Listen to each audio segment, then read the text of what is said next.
wonders anew. You captured my heart with this love, 'cause nothing on earth is as beautiful as you. You opened my eyes to your wonders anew. You captured my heart with this love, 'cause nothing on earth is as beautiful as you. Beautiful one I love, beautiful one I adore, beautiful one my soul must see. Beautiful one I love, beautiful one I adore, beautiful one my soul must see.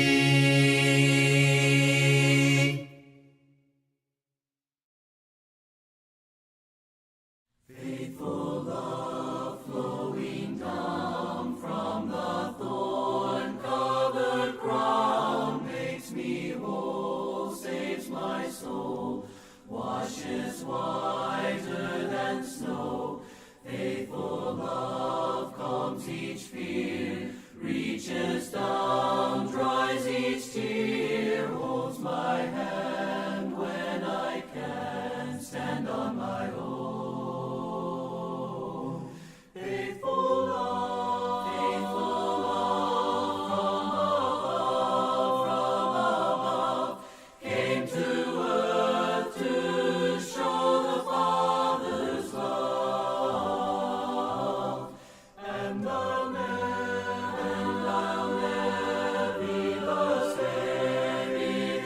same, for I've seen faithful love face to face, and Jesus is his name.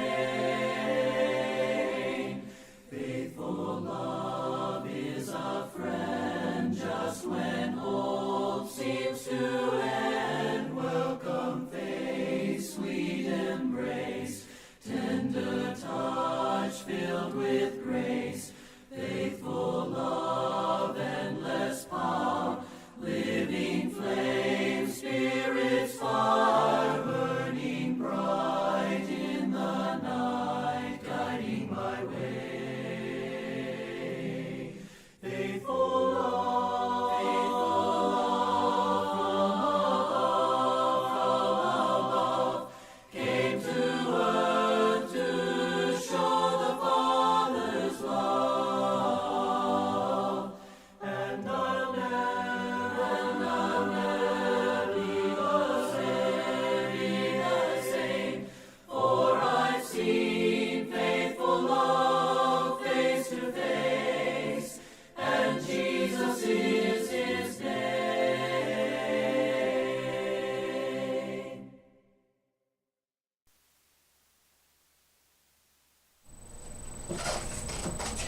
Welcome back, everyone. This week brings us to Psalm 63. Psalm 63. 11 verses, so like the last two before it, relatively short, and I anticipate a rather short lesson today, because this one doesn't have anything that really jumps out to me, at least, that makes it terribly different from what I tend to call the vanilla or standard psalm. We are told in the superscription this is a Psalm of David, like most, when he was in the wilderness of Judah. So that gives us a little bit of insight into to where this was written, or again, where it's traditionally ascribed to have been written. As we've said many a time, the superscriptions aren't part of the original text. They're added later, like chapter and verse divisions. So this could be the wilderness of Judah. This could have been when he was on the run from Saul. Could have been when he was on the run from Absalom. We aren't terribly sure. It could be either occasion. But anyway, the thing that I will note about Psalm 63, actually, but before we do this, let me give you, as I like to do, Brother Waycaster's breakdown of it. A very simple outline to kind of give you the lay of the land. He has verses 1 and 2, a longing. expressed by the psalmist. Verses 3 and 4, promises. Verses 5 through 8, satisfaction. And then finally, verses 9 through 11, victory. Okay, so Psalm 63, as I was just about to say before giving the outline there, this one overall to me is a fairly vanilla, fairly typical psalm. It follows the general pattern, and sounds like many other typical psalms. The one thing that I will note about Psalm 63 that does cause it to stand out a little bit, although it doesn't mean much in the way of extended commentary. This psalm has some great word pictures. It employs some very descriptive language, and for that reason, that does set it apart just a little bit. So some great visual imagery given here, much like the book of Micah and the Minor Prophets is renowned for the same. So we'll read through it, perhaps take note of some of these as we go through. But otherwise, as I said, it's a fairly typical psalm and fairly short discussion for today. O God, thou art my God. Early will I seek thee. My soul thirsteth for thee. My flesh longeth for thee in a dry and thirsty land where no water is. Again, right off the bat in the very first verse, very, very vivid. He's painting a mental picture. This may even make you think of some hymns that we sing that use very similar language, a dry and thirsty land. To see thy power and thy glory, so as I have seen thee in the sanctuary. Because thy loving kindness is better than life, my lips shall praise thee. Thus will I bless thee while I live. I will lift up my hands in thy name. My soul shall be satisfied as with marrow and fatness, and my mouth shall praise thee with joyful lips. Again, soul satisfied with marrow and fatness. You think of very rich, very filling, very sustaining food, and how he describes this. When I remember thee upon my bed and meditate on thee in the night watches. So again, you have this idea of he's there. Have you ever had one of those nights where you just can't seem to sleep? You're laying there.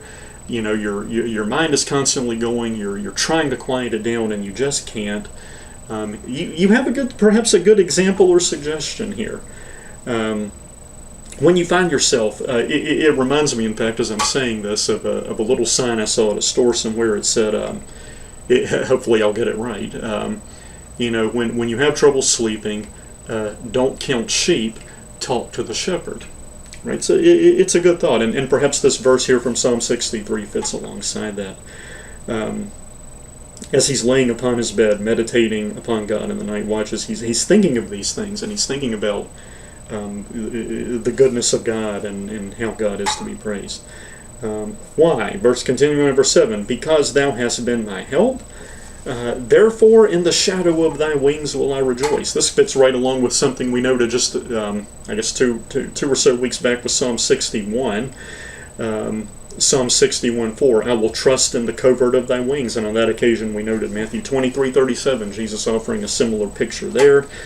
But you have the same picture, the same imagery here in Psalm 63:7.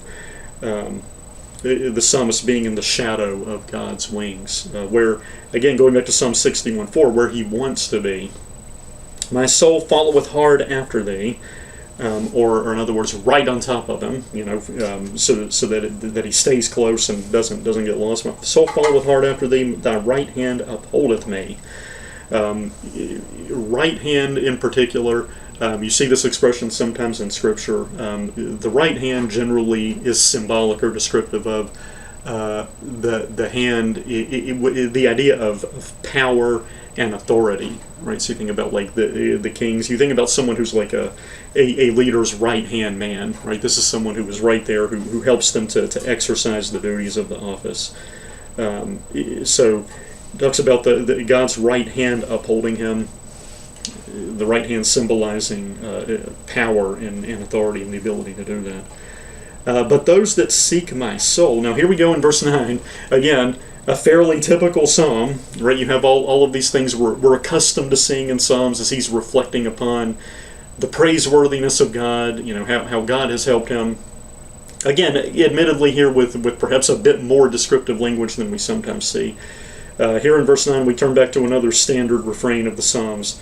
Those that seek my soul to destroy it shall go into the lower parts of the earth. Verse 10, a little bit more of that the descriptive word pictures we talked about. They shall fall by the sword. They shall be a portion for foxes.